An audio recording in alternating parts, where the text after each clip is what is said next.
All right, members, the first couple weeks we talked about ways to get out of the rough. This week I'm going to talk about ways to stay out of the rough from your tee shot, so hopefully you don't have to hit those other shots that we talked about.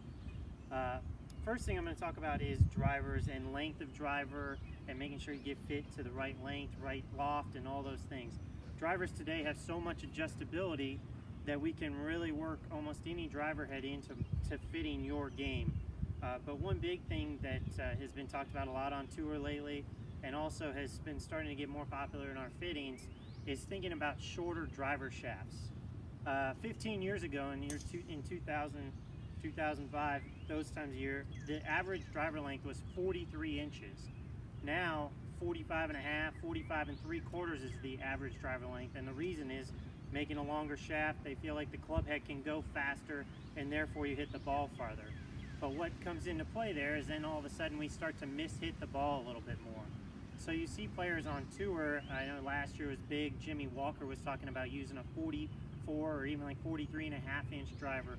Sergio Garcia uses a shorter driver and is one of the best drivers out there on tour. And maybe not one of the best drivers on tour, but myself, I use a much shorter driver shaft also and drive the ball pretty well as far as straight and don't feel like going to a shorter driver shaft has given up any distance.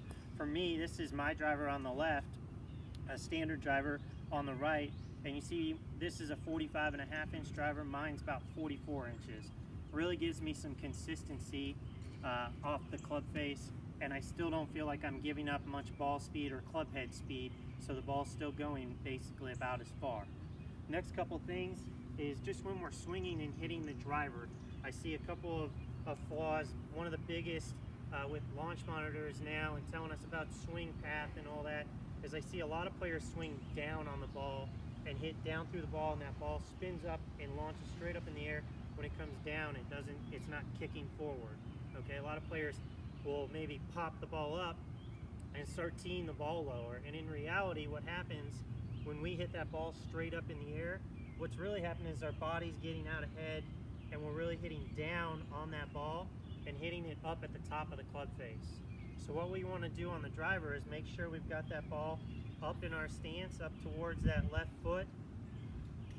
Make sure we're going to have a little bit of our shoulders kind of tilted this way instead of being level. That'll help us make sure that we hit up through the ball and reduce that spin on it. Okay? The last thing I'll really touch base on this is we really want to take a nice long backswing and nice and smooth, so we're not rushing through the backswing. When you come down, it can be nice and aggressive, but on that backswing we want to take a nice long time, gather all that power, and then let it go.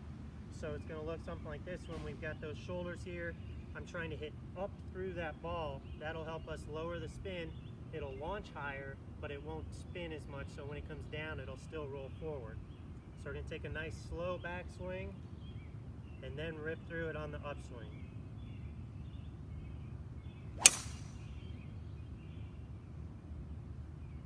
Hopefully those tips will help keep you out of the rough so we don't have to use those shots from the last couple weeks.